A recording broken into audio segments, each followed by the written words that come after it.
juga bapak-bapak. Karena bapak di sini ibu-ibu yang menyiapkan makanan, bapak-bapak yang hadir menjadi jamaahnya. Kalau kata jamaahnya pasti kata yang makan. Karena itulah jadi antara bapak-bapak, ibu-ibu, masyarakat, anak-anak dan lainnya sebagainya itu saling berkontribusi untuk memakmurkan masjid ini. Karena apa? Karena yang kita lakukan bukan hanya makan saja, tetapi rutinitas membaca Yasin. Setiap bulannya apa yang kita lakukan? Hataman Al-Quran. Untuk apa? Untuk tujuannya memakmurkan masjid. Masya Allah, hadirin sekalian. Oleh karena itu banyak berterima kasih kepada bapak-bapak, ibu-ibu, jamaah Musholah Al-Amin dan juga anak-anaknya yang semoga kita di sini dapat terus memakmurkan masjid baik ketika kita sempat maupun kita tidak sempat. Alhamdulillah, tentunya berdirinya saya di sini bukan karena tidak disediakan kursi, melainkan berdirinya saya di sini akan mengucapkan beberapa patah kata yang jika dipatah-patahkan akan menjadi beribu-ribu kata. Yang tentunya banyak sekali yang akan kita peringati, banyak sekali momentum-momentum pada bulan ini yang harus kita ketahui. Karena apa Pak? Banyak sekali. Mulai dari kita mengetahui bahwasanya masuknya bulan Rajab, kita menyambut yang namanya bulan Rajab itu. Setelah itu pada tanggal 27-nya terjadilah istiwa Isra wal Mi'raj. Juga sekarang yang kita hadapi ada di akhir tahun, maka melalui tahun-tahun yang akan datang selanjutnya. Pada itulah banyak sekali kita juga hafal Quran, yang menghatamkan Al-Quran, di mana banyak momentumnya. Nah, kita bahas satu-satu.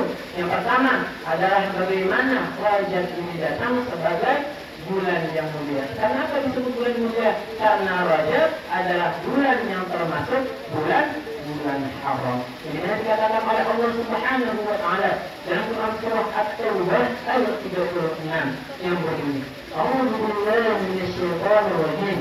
Bismillahirrahmanirrahim. Qul inna 'iddatash shuhuri 'inda Allah 12 shahran min kitabillah yawma khalaqa السماوات والأرض منها أربعة أشهر حرم.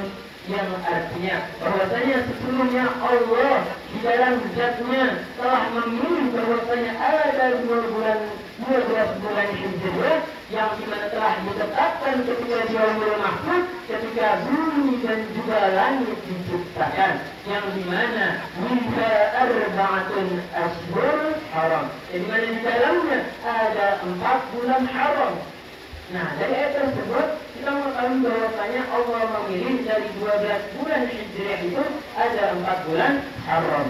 Dan di mana 4 bulan ini antara lain adalah bulan Dzulqa'dah, Dzulhijjah, Muharram dan juga bulan Rajab yang kita sedang rasakan pada hari ini. Nah, yang di mana menurut Imam Syafi'i dikatakan bahwasanya apakah pengertian dari 4 bulan haram ini atau pengertian dari Asy-Syahrul Haram, bulan yang haram, apa itu bulan haram? Dijawab oleh Imam Syafi'i bahwasanya Asy-Syahrul Haram atau bulan haram adalah bulan yang dimana Allah Subhanahu wa taala menekankan bahwasanya setiap maksiat yang kita lakukan akan dilipat gandakan, begitu pula amalan yang kita lakukan, maka ganjarannya akan menjadi lebih besar. Maka dari itulah harus hati-hati, harus berpikir-pikir bagaimana apakah ada di antara perilaku sehari-hari kita yang mengandung maksiat, atau adakah suatu hal yang kita anggap itu perbuatan biasa yang dapat membuahkan pahala. Mungkin jika di dalam kawasan anak-anak yang paling rawan itu adalah berkata kasar. Nah, itu hal yang sepele terkadang anak-anak itu, bahwasanya mengatakan sudah terbiasa berkata kasar. Nah, tetapi itu adalah hal sesuatu kemaksiatan. Karena apa? Karena berkata kasar itu bukan menjadi akhlakul karimah, bukan menjadi akhlak yang baik. Maka dari itu bagaimana cara menghilangkannya? Oh bang, aku tidak kasar. Kalau misalkan nak hilang itu tidak ngomong kotor, itu tidak ngomong kasar itu. Nah, caranya adalah dengan memperbanyak istighfar. Karena keutamaan dari istighfar tersebut adalah menghilangkan dosa-dosa yang kecil. Jadi misalkan kita berkata bohong atau berkata kasar, itu setelahnya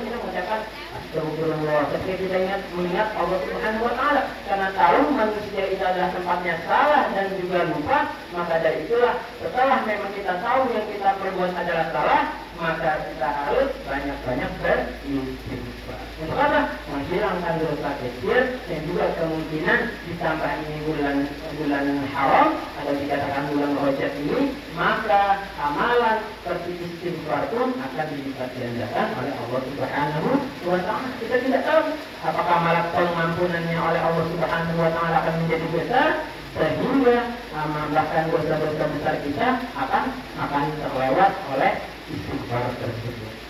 Nah, lanjut ke bagian kedua.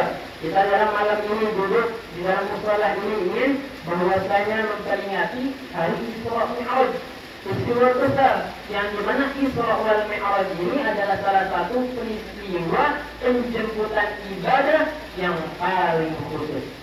Jika ibadah-ibadah yang lain seperti haji, Allah Subhanahu wa Ta'ala hanya menurunkan di dalam Al-Quran, Al-Hajj Ashhurul Ma'lumat, dijelaskan bahwasanya haji.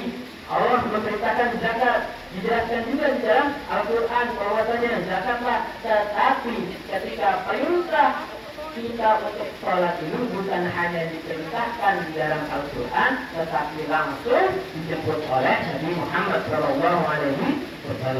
Jadi mana tentunya kita mengetahui di dalam Quran Al-Isra sering kita baca bahwasanya di dalam Al-Quran surah Al-Isra itu Allah menjelaskan dan menekankan bahwasanya peristiwa Isra wal Mi'raj ini. Apa bunyi ayatnya? A'udzubillahi minasyaitonir rajim.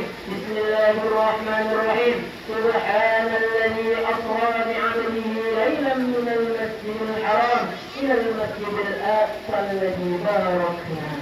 Jadi mana tentunya Allah Subhanahu wa Ta'ala memperjalankan hambanya, dikatakan Abdullah, hanya Nabi Muhammad SAW di dalam Al-Quran yang dikatakan sebagai Abdullah, sebagai hambanya. Subhanalladzi asra bi'abdihi hamba. Jadi mana diperjalankan bahwasanya lailan minal masjidil haram ilal masjidil aqsa, yang dimana Rasulullah SAW diperjalankan oleh Allah Subhanahu wa Ta'ala dari Masjidil Haram ke Masjidil Aqsa, selanjutnya dari Masjidil Aqsa ke Sidratul Muntaha. Jadi mana di Sidratul Muntaha ini adalah singgah sana Allah, yang dimana tentunya Nabi Muhammad SAW menyebut perintah salat. Jika secara logika Allah Subhanahu wa Ta'ala memperjalankan Nabi Muhammad SAW mulai dari Masjidil Haram ke Masjidil Aqsa dan juga ke Sidratul Muntaha itu hanya satu malam, maka tidak akan bagus. Kenapa? Karena itu secara logika tidak mungkin seseorang dari tempat satu ke tempat lainnya dan juga bahkan ke langit ketujuh hanya dalam satu malam. Maka dari itu banyak kaum kafir Quraisy yang tidak percaya akan perkataan Nabi Muhammad SAW. Hanya satu orang yang pertama kali mempercayai Nabi Muhammad, yakni adalah Abu Bakar As-Siddiq. Dari mana? Karena mempercayai Nabi Muhammad SAW bahwasanya telah diperjalankan oleh Allah Subhanahu wa Ta'ala Isra Mi'raj hanya satu malam. Itu makanya Abu Bakar diberi gelar As-Siddiq, yang artinya yang artinya membenarkan atau benar. Maka dari itu bagaimana Rasulullah SAW itu juga atas kekuasaan Allah itu logika pun bahkan tidak berpengaruh. Karena kalau secara logika itu dari Masjidil Haram ke Masjidil Aqsa itu jaraknya 1000 kilometer, Pak. Kalau naik mobil itu 16 jam, Pak, non-stop. Nah, tetapi ini atas kuasa Nabi Muhammad, atas kuasa Allah Subhanahu wa Ta'ala, Nabi Muhammad hanya diberangkatkan Allah Subhanahu wa Ta'ala hanya sehari semalam, bukan hanya kepada Masjidil Aqsa, tetapi juga ke langit ke-7. Di mana tentunya kita juga harus bersyukur atas apa yang telah diusahakan oleh Nabi Muhammad SAW. Jadi awalnya Allah Subhanahu wa Ta'ala itu memerintahkan salat kepada umat-umat Nabi Muhammad dan juga Nabi Muhammadnya juga adalah 50 waktu. Itu sekarang, Pak, pasti kaki jemper, kepala sangat semut. Karena apa? Karena 50 waktu Pak. Tetapi ketika turun ke langit ke-6, Nabi Muhammad SAW bertemu kepada Nabi Musa alaihissalam. Ketika ketemu ditanya Nabi Musa, wahai Muhammad, sesungguhnya apa yang diperintahkan Allah kepadamu? Jawab Nabi Muhammad, bahwasanya sesungguhnya Allah Subhanahu wa taala memerintahkan kepadaku 50 waktu sholat. Kata Nabi Musa alaihissalam, wahai Nabi Muhammad, sesungguhnya kamu dan juga umat-umatmu tidak akan kuat mengerjakan 50 waktu tersebut. Maka dari itulah kata Nabi Musa alaihissalam, wahai Muhammad, naiklah kamu, memintalah keinginan kepada Allah Subhanahu wa taala untuk memotong atau mendiskon bahasa sekarangnya waktu sholat, perintah sholat yang 50 waktu itu. Nah, Nabi Muhammad SAW menurut. Ketika itu Nabi Muhammad naik lagi ke Sidratul Muntaha, bahwasanya Allah Subhanahu wa taala, sesungguhnya aku dan umat-umatku pasti tidak akan sanggup mengerjakan 50 waktu tersebut. Maka dari itu dipotong oleh Allah Subhanahu wa taala waktu menjadi 45 waktu. Turun lagi kepada Nabi Musa, masih kata Nabi Musa itu masih terlalu berat bagi umatku. Lanjut lagi, ketika naik ke atas, kurang lagi menjadi 40, naik lagi 35 sampai tersisa 5 waktu sholat. Turun Nabi Muhammad SAW ke langit ke-6, kata Nabi Musa, wahai Muhammad, berapa waktukah yang Allah Subhanahu wa taala berikan kepada umat-umatmu sekarang? Bahwasanya Allah Subhanahu wa taala memberikan waktu sholat kepadaku dan juga umatku menjadi 5 waktu. Nabi Musa masih ngomong bahwasanya wahai Nabi Muhammad, sesungguhnya umatku tidak akan kuat mengerjakan 5 waktu tersebut. Perhatikan, zaman-zaman sekarang itu banyak sekali orang yang masih terlewat 5 waktu sholat ini. Benar kata Nabi Musa alaihissalam, bukan hanya bualan, dan kita 5 itu adalah bilangan yang sedikit. Tetapi ketika kita lakukan sendiri, 5 waktu sholat itu adalah susah, Pak. Bahkan saya juga merasakan ketika pergi ke kampus itu ada jam-jam yang dimana mepet sekali antara jam kelas dan juga jam untuk waktu sholat. Nah, kalau tidak pintar-pintar memilah dan memilih waktu untuk sholat, maka sholat tersebut akan tertinggal. Benar kata Nabi Musa alaihissalam, bahwasanya berat bagi umatmu akan melaksanakan 5 waktu sholat tersebut. Tetapi apa? Atas perkataan Nabi Muhammad SAW mengatakan kepada Nabi Musa, sesungguhnya aku telah malu kepada Allah Subhanahu wa taala. Aku telah menghadapnya berkali-kali memintakan keinginan kepada Allah Subhanahu wa taala. Sesungguhnya aku percaya kepada umatku bahwasanya pasti ada yang kuat untuk menjalankan dan mendirikan 5 waktu sholat tersebut. Kenapa? Karena waktu-waktu sholat juga menjadi fondasi kita bahwasanya rukun Islam yang kedua adalah sholat. Jadi sholat ini adalah yang menentukan kita apakah baik dan buruknya amal kita ketika diambil hujan. Maka dari itulah setelah mendapatkan 5 waktu sholat dari Allah Subhanahu wa taala, Nabi Muhammad SAW turun diantarkan lagi oleh malaikat Jibril kepada Masjidil Haram lagi. Maka dari itulah kita patut bersyukur atas halnya Nabi Muhammad SAW yang memintakan keringanan untuk kita menjalankan sholat hanya 5 kali dalam sehari. Apakah Nabi Muhammad SAW kuat jika awalnya melaksanakan 50 waktu? Kuat, Pak. Bahkan di dalam suatu riwayat dikatakan bahwasanya Nabi Muhammad SAW itu pernah saking banyaknya sholat hingga kakinya itu bengkak, Pak. Orang bengkak karena ditendang, entah itu kena benda yang keras kakinya, tetapi hanya karena sholatnya yang banyak Nabi Muhammad ini menjadi bengkak kakinya. Jadi Muhammad juga tidak pernah lepas yang namanya waktu sholat sunnah setiap hari-harinya. Itu beberapa rakaatnya, jika beberapa rakaat yang dilakukan oleh Muhammad SAW itu sebenarnya banyak lebih dari 50 waktu. Maka dari itulah sebagai bentuk penghormatan kepada Allah Subhanahu wa taala, Nabi Muhammad tidak mendiskon dirinya untuk melaksanakan 50 waktu sholat. Tetapi apa? Dia menggantinya dengan menjalankan sholat sunnah. Sholat yang beliau lakukan. Untuk apa? Untuk sebagai amalan tambahan umat-umatnya nanti. Begitukah? Karena apa? Beda dengan halnya umat-umat Nabi yang lain dari zaman Nabi Nuh hingga Nabi Ibrahim itu menurut panjang-panjang kok. Bahkan sampai ada yang 800 tahun. Nabi Nuh itu berdakwah untuk menyebarluaskan agama Islam itu selama 800 tahun. Berarti umurnya lebih dari 800 tahun, bisa jadi satu abad. Dan juga selanjutnya Nabi Hud dan lain sebagainya itu umurnya panjang. Tetapi tidak mendapatkan keutamaan dari umatnya Nabi Muhammad. Di mana keutamaan dari umat Nabi Muhammad ini?